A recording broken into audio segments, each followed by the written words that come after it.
Sacré Lyonnais, le rendez-vous des initiatives solidaires avec la Fondation Saint-Irénée. Ah là si, vous pouvez répondre. C'est la femme de ménage. Allô? Jean-Claude, 87 ans, vit seul à son domicile.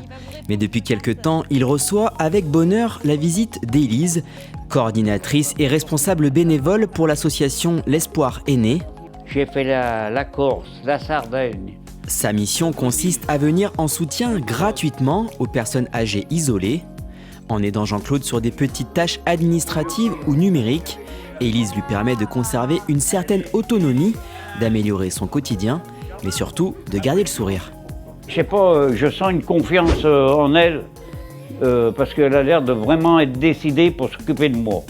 Alors, c'est une des premières que, jusqu'à présent, comme ça. Jean-Claude rencontrait par exemple des difficultés pour changer le message de son répondeur. Ça disait pas votre prénom.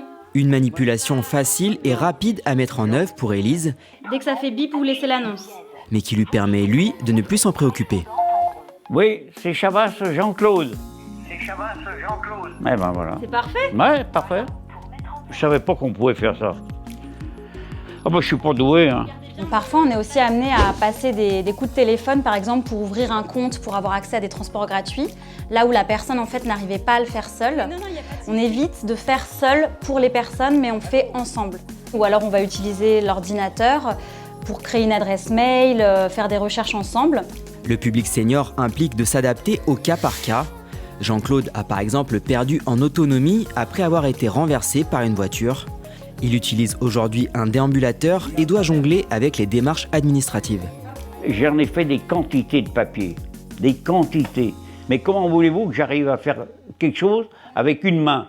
Je suis obligé de tenir le déambulateur d'une main et faire tout le reste. En fait, l'ADN de l'Espoir Aîné, c'est vraiment l'aller vers. C'est-à-dire c'est pour tous les aînés qui n'ont pas la capacité physique ou capacité psychique d'aller dans les guichets physiques qui sont là pour les aider. Là, ce qu'on va faire sur les prochaines semaines, ça va être anticiper le dossier d'aide à la perte d'autonomie, donc l'APA. Moi, je suis en lien quand même, évidemment, toujours avec la métropole, mais on va venir aider à domicile Jean-Claude à remplir ces papiers-là.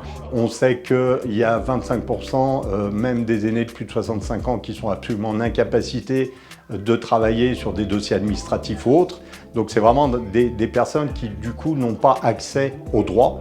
Depuis 2022, l'Espoir Aîné contribue au bien vieillir à domicile pour les personnes âgées de la métropole et du département du Rhône. Si vous êtes intéressé par cet accompagnement, il vous suffit de composer le numéro qui s'affiche à l'écran.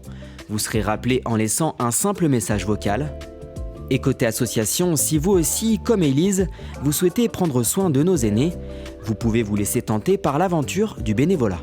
Il y a quelque chose de très émouvant parce que j'ai l'impression de vraiment pouvoir aider de manière très directe dans le quotidien de cette personne. Il y a toujours plein d'anecdotes et finalement on crée un lien humain avec ces personnes âgées. Et du coup, le fait de voir cette personne tellement joyeuse, ça remplit de joie en fait pour nous les bénévoles. C'était votre rendez-vous des initiatives solidaires à Lyon avec la Fondation Saint-Irénée.